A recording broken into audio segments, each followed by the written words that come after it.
یہ ایک پہاڑی جنگل کی کہانی ہے جہاں موسم سرما کے آغاز میں ہی برف باری شروع ہو جاتی تھی۔ پورا جنگل برف سے ڈھک جاتا تھا، یوں دکھائی دیتا گویا جیسے اس نے سفید چادر اوڑھ رکھی ہے۔ درختوں کی شاخوں اور پتوں پر برف کی تہ بیٹھ جاتی، جس کی وجہ سے پرندے اس پر بیٹھ نہ پاتے اور نہ ہی پتے کھانے والے جانوروں کو سرسبز دکھائی دیتے۔ جب تک یہ برف پگھل نہیں جاتی، اتنے دن تک جنگل میں عجیب سی اداسی اور سناٹا چھایا رہتا۔ یہ موسم سرما کے آغاز کی بات ہے، جب پہلی برف باری پڑی۔ جنگل میں موجود سب جانور برف باری سے بچنے کے لیے اپنی اپنی پناہ گاہوں کی طرف بھاگے۔ پرندوں نے درختوں کی کھو میں پناہ لی، ہر طرف افراتفری کا منظر تھا۔ برف باری آہستہ آہستہ شدت پکڑ رہی تھی، برف سے لدنے لگے، ٹھنڈی ہوا نے سب پر کپ کپی سی طاری کر دی۔ ایسے میں ایک جنگلی بھالو برف سے بچتا ہوا اپنی کھو کی طرف روانہ ہوا، جو کہ جنگل کے بیچوں بیچ میں ایک چھوٹی پہاڑی کی غار میں واقع تھی۔ وہ برف سے بھیگ چکا تھا۔ اس نے غار کے دہانے پر پہنچ کر اپنے جسم کو اچھی طرح جھاڑا۔ جسم پر چپکی ہوئی برف جھڑ کر زمین پر گرنے لگی۔ بھالو اپنی کھو میں بیٹھ کر برف باری کے بند ہونے کا انتظار کرنے لگا۔ انتظار کرتے کرتے اس کی آنکھ لگ گئی اور وہ گہری نیند سو گیا۔ ابھی کچھ ہی دیر گزری تھی کہ ایک چوہا بھیگتا ہوا اس غار کے پاس پہنچا۔ اس نے جان بچانے کے لیے اسی غار میں پناہ لینے کا فیصلہ کیا۔ اس نے غار میں آ کر تنکے اور خشک پتے اکٹھے کر کے آگ جلائی اور سینکنے لگا۔ آگ کی حرارت سے اسے کچھ سکون ملا اور کپ کپی ختم ہوئی۔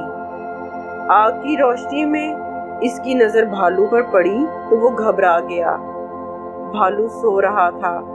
اس نے سوچا کہ جب تک بھالو جاگے گا برف باری ختم ہو چکی ہوگی، وہ اطمینان سے اپنے گھر کی طرف چلا جائے گا۔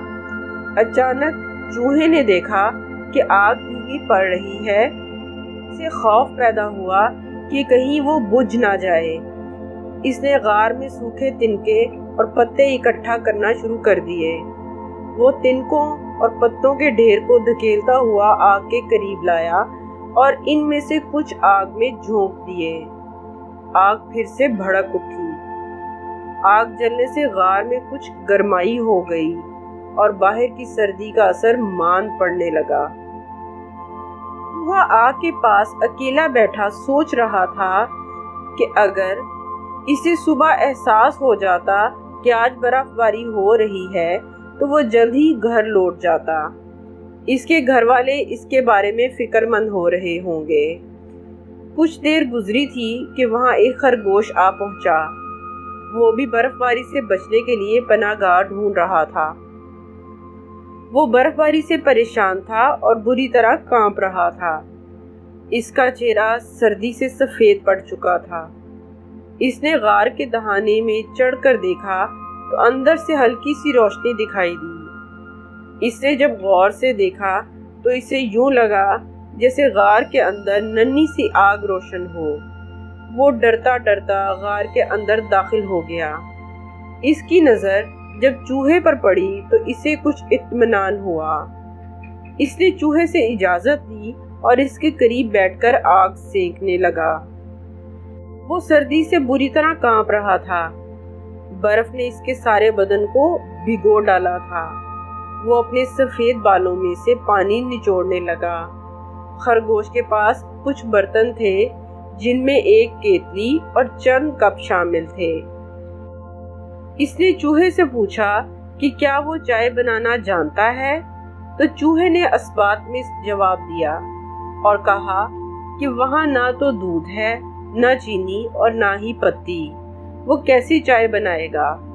خرگوش نے ہنس کر بتایا کہ اس کے پاس سارا سامان ہے، کیونکہ وہ گھر سے سودا سلف خریدنے نکلا تھا۔ وہ سودا سلف خرید کر واپس جا رہا تھا کہ راستے میں برف باری شروع ہو گئی۔ چوہے نے اس سے چائے کا سامان لیا اور چائے بنانے کی تیاری کرنے لگا۔ خرگوش نے آگ میں کچھ تنکے اور پتے اور ڈالے جس سے آگ زیادہ روشن ہو گئی۔ چوہے نے اس سے کیتلی لی اور اس میں تھوڑی سی برف ڈال کر اسے آگ پر چڑھا دیا۔ تھوڑی دیر میں برف پگھل کر پانی بن گئی۔ اچانک چوہے کی نظر ایک طرف پڑی ہوئی بھنی ہوئی مکئی پر پڑی۔ وہ زمین پر بکھری ہوئی تھی۔ چوہا لپک کر اس کے پاس پہنچا اور مکئی اکٹھی کر کے آگ کے پاس چلا آیا۔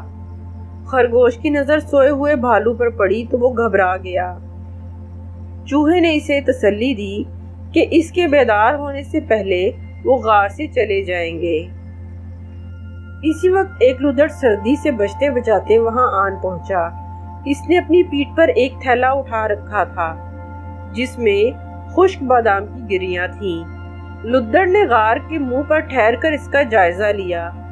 تسلی کر لینا چاہتا تھا کہ کہیں غار میں کوئی ایسا جانور تو موجود نہیں ہے جس سے اس سے جان کا خطرہ درپیش ہو۔ جب اس نے غار میں آگ روشن دیکھی تو وہ بڑا حیران ہوا۔ اس کی ہمت بڑھی تو وہ محتاط قدموں سے اندر آ گیا۔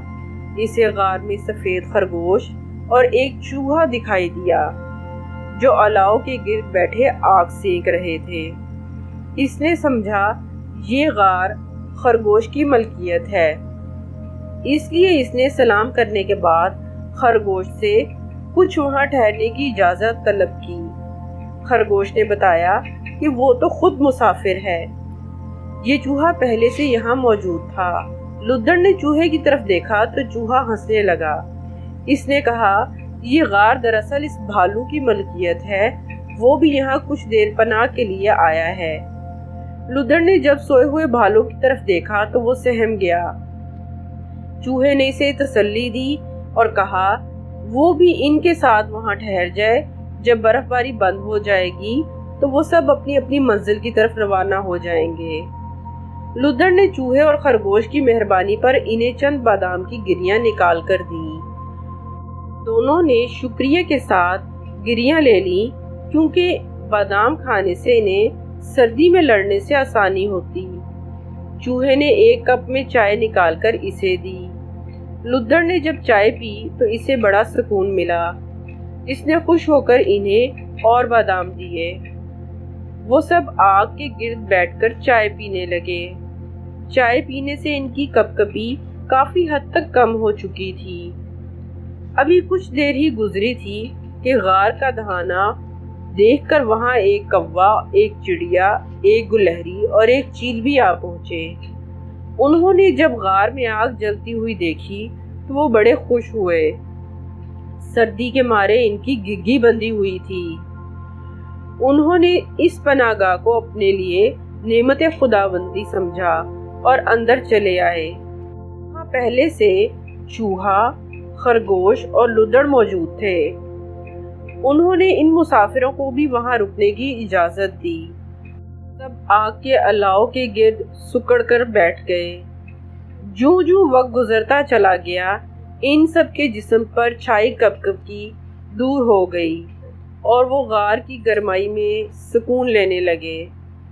چائے ختم ہو چکی تھی اور ان سب کو بڑے زور کی بھوک لگ رہی تھی۔ سب نے مل کر فیصلہ کیا ان کے پاس جو کچھ ہے اسے بڑے برتن میں نکال کر سوپ بنایا جائے اور اس سوپ سے بھوک کا خاتمہ کیا جائے۔ سب نے اپنے پاس موجود اشیاء اس بڑے برتن میں ڈالنا شروع کر دی۔ جب برتن منہ تک بھر گیا تو انہوں نے باہر سے برف لا کر اس میں ڈال کر اسے آگ پر چڑھا دیا۔ خرگوش تنکے اور پتے آگ میں ڈال کر اسے بھڑکاتا رہا۔ سوپ جب پکنے لگا تو پورے غار میں بھینی بھینی مہک پھیل گئی۔ وہ سب بڑے خوش ہوئے اور جوش میں آ کر سب جھومنے اور ناچنے لگے۔ وہ اچھل کود کر رہے تھے اور اپنی اپنی آوازیں لگا رہے تھے۔ پورے غار میں ان کا شور و غل پھیل گیا۔ وہ سوئے ہوئے بھالو کو بالکل فراموش کر چکے تھے۔ بھالو اپنے قریب عجیب سی آوازیں سن کر بیدار ہو گیا۔ اس نے زور سے جمائی لی تو آگ پر لگایا ہوا لکڑی کا سٹینڈ ایک طرف لڑک گیا۔ بھالو کی صورت دیکھ کر وہ سب ڈر گئے۔ سوپ کا برتن آگ میں گر چکا تھا۔ بھالو کے منہ سے خرخراہٹ سن کر سب نے غار کے باہر دوڑ لگا دی۔ بھالو نے جب اٹھ کر آگ اور برتن دیکھے تو اسے کچھ سمجھ آنے لگا۔ وہ سمجھ گیا شور و غل کرنے والے مسافر اس سے ڈر کر بھاگ کھڑے ہوئے ہیں۔ اس نے جلدی سے باہر نکل کر انہیں واپس بلایا اور ڈرتے ڈرتے غار میں چلے آئے۔ بھالو ان کے ساتھ اچھے سلوک سے پیش آیا۔ یوں ان سب میں دوستی ہو گئی۔ سب نے سوپ مل کر پیا اور خوب مستی کی۔ اگر آپ کو ہماری ویڈیو پسند آئے تو ویڈیو کو لائک کرنا، چینل کو سبسکرائب کرنا اور بیل آئیکن کو پریس کرنا نہ بھولیں، اور اپنے دوستوں کے ساتھ اس ویڈیو کو ضرور شیئر کیجیے۔